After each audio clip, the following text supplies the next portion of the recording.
Hello neighbor, this is Curt with etrailer, and today we're going to be taking a look at the Hollywood Racks CrossTrack bike rack for one bike.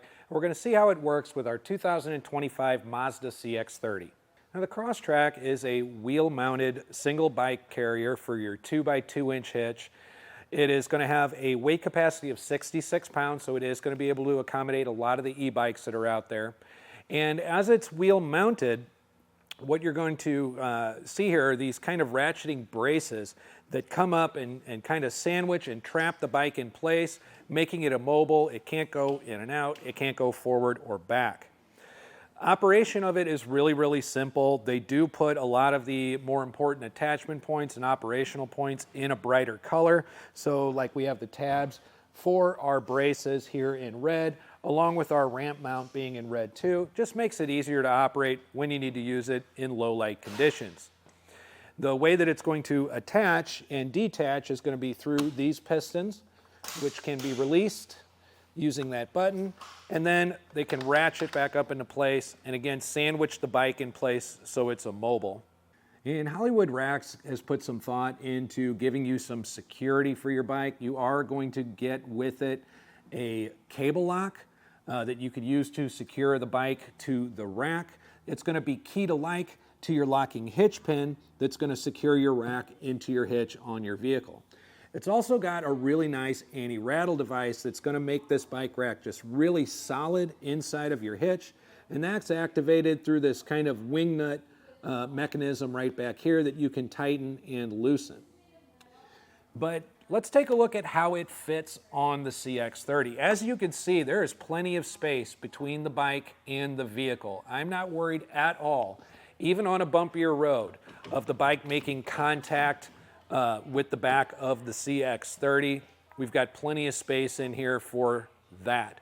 But like with any Hitch bike rack, we are going to have some visual obstruction when it comes to having the rack on with the bike loaded up on it.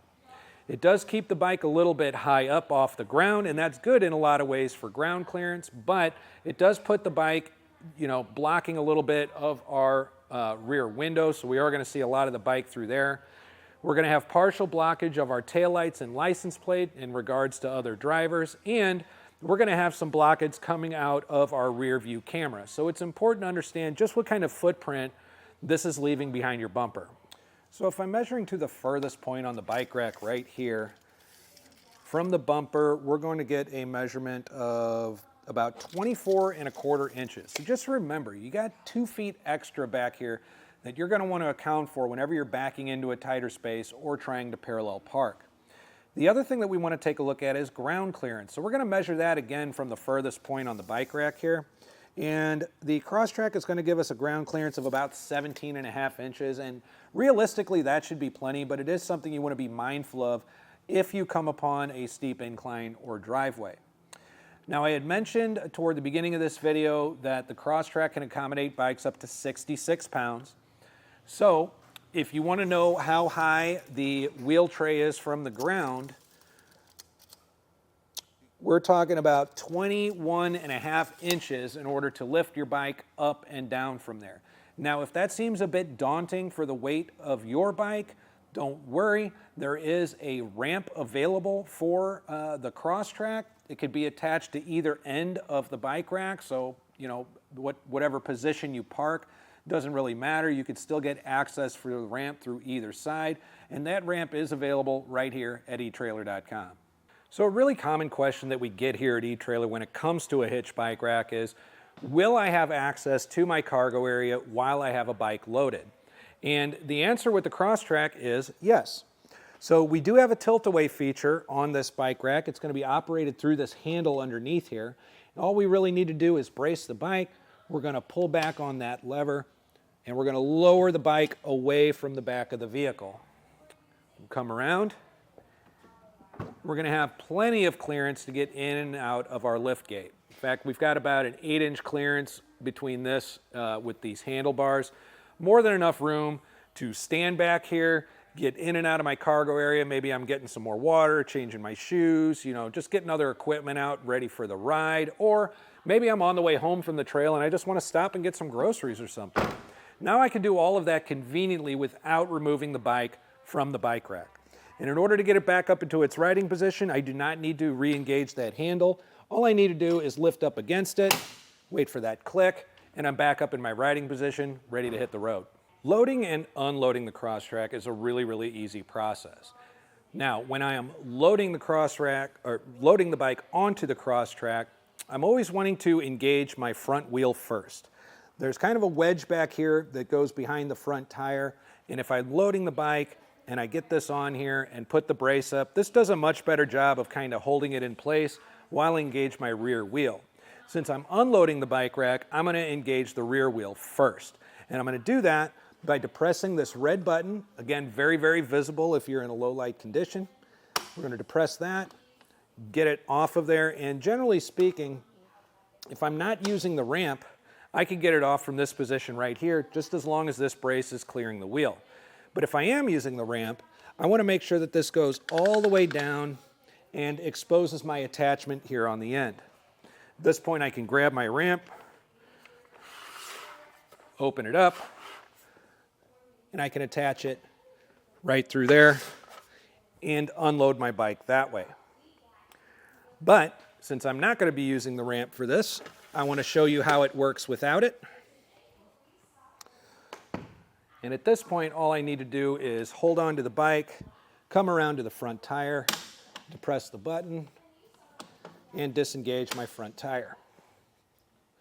Once I do that and it's loosened from here, I can roll it back down the ramp, or in this case, I'm just going to simply lift it off and set it on the ground. At this point, I could either store the bike or hit the trail.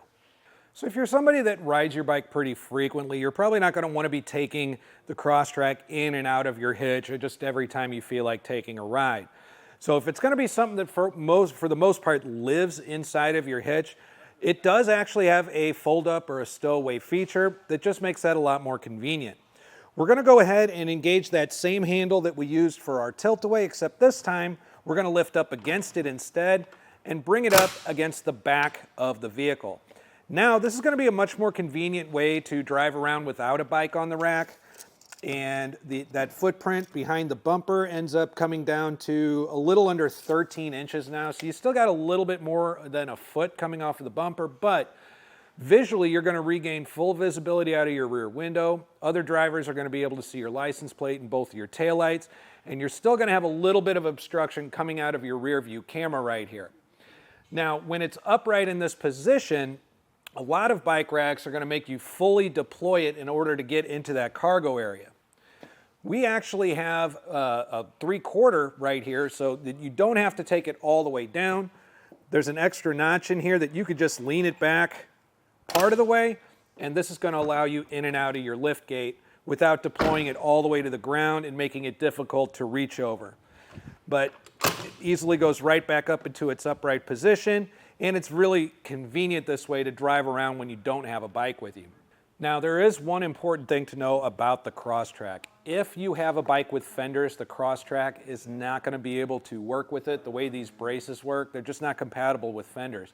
But if you want a bike rack that operates very similar to this that you can use with fenders, the Curt Piston SR for one bike is a bike rack that does offer a strap kit to be used with fenders, and it operates in a very similar way to the CrossTrack.